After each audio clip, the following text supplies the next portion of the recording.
Sí, exacto.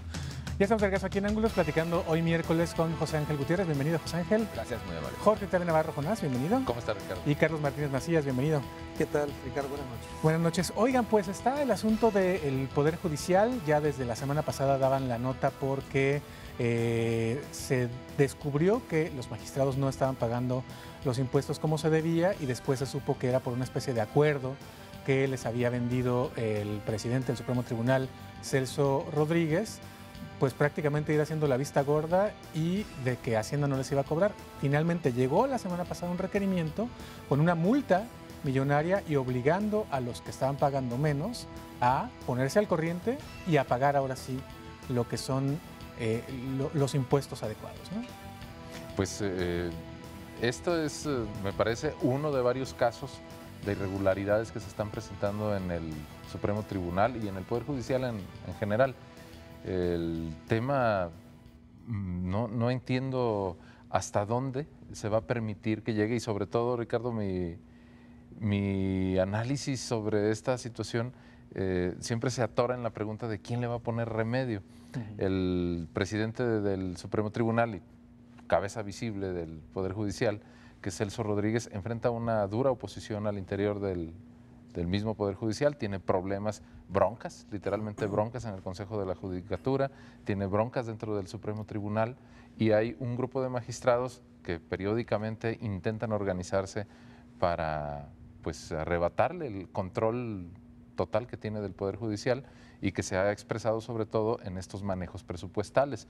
Además de esta cantidad de la que nos estamos dando cuenta porque la Secretaría de Hacienda no se hizo de la vista gorda, hay una historia de varios años en la que Celso Rodríguez ha mantenido una relación política con el gobernador Emilio González Márquez. Exacto. Y el gobernador le ha estado entregando partidas para solventar gastos en el Poder Judicial en una oscuridad de la que no nos damos cuenta los ciudadanos, aparentemente en un marco de legalidad, es decir, el gobernador tiene la facultad para hacer eso, pero a mí me parece que se puede interpretar hasta a ojos cerrados que eso pues vulnera la autonomía del Poder Judicial y evidentemente mantiene una serie de deficiencias que existen en el Poder Judicial en lo que más nos atañe a todos, que es en la administración de la justicia. Exacto. Y además van a ir saliendo cosas, porque encima Celso Rodríguez ya tiene su fiat de notario, ya aseguró su futuro, y además sigue aspirando, esto me lo dicen literalmente otros magistrados, a ser presidente otra vez.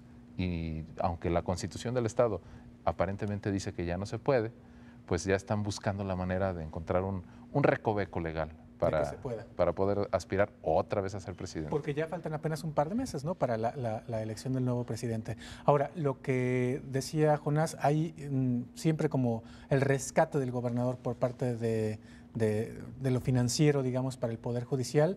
En este caso se le pregunta el sábado si iba a entrarle a rescatar y a apoyar con ese dinero para pagar la multa a Hacienda y ya dijo que no. No, bueno, Emilio no puede decir otra cosa cuando ya todos le están pidiendo, ¿no?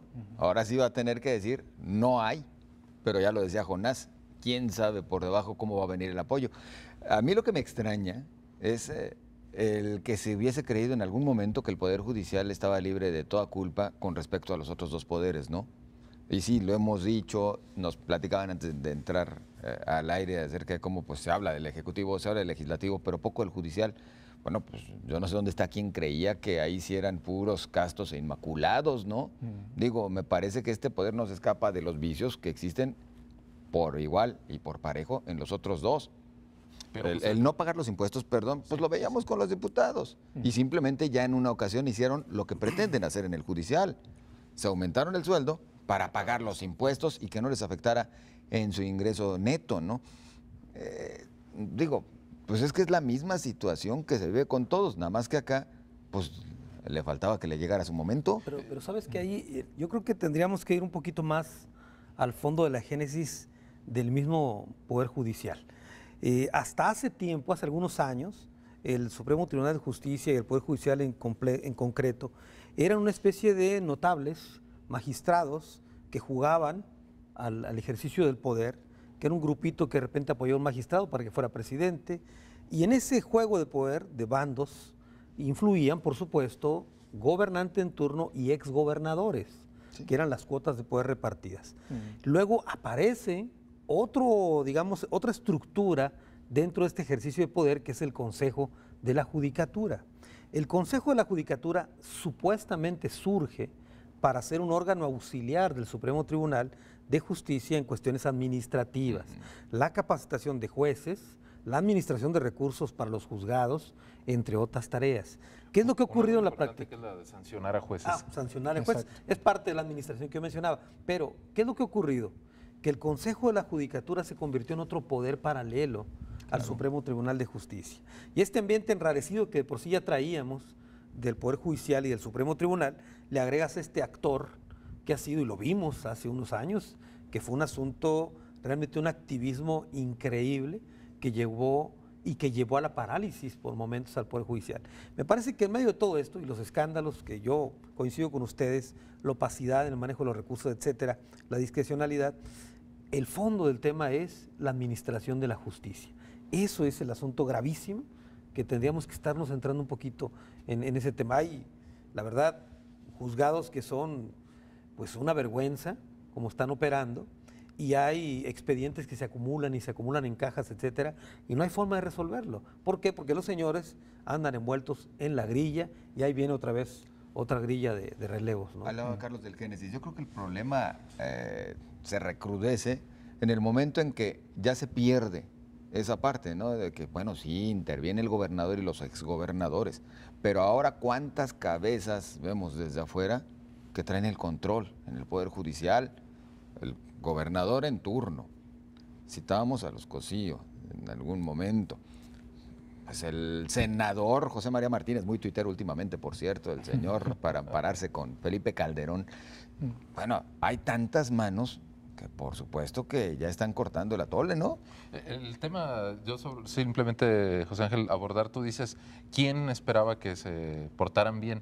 No creo que hubiera de ese tipo de ingenuos, pero lo que sí teníamos era cuando menos la expectativa de que por la especialización de la tarea, por la exigencia previa, no cualquiera puede ser magistrado, debe tener una especialización, y por una larguísima tradición que viene desde el siglo pasado prácticamente, uno esperaría que fueran no mejores, pero sí más respetables, más respetuosos de las normas. Y eso es en lo que hoy se está notando, que cayeron en un comportamiento que es el mismo que hay en el Poder Ejecutivo y en el Poder Legislativo. Claro. Porque sí, cualquiera puede ser diputado. Claro. Y creo que ya tenemos pruebas de que cualquiera puede ser gobernador. Sí, exacto.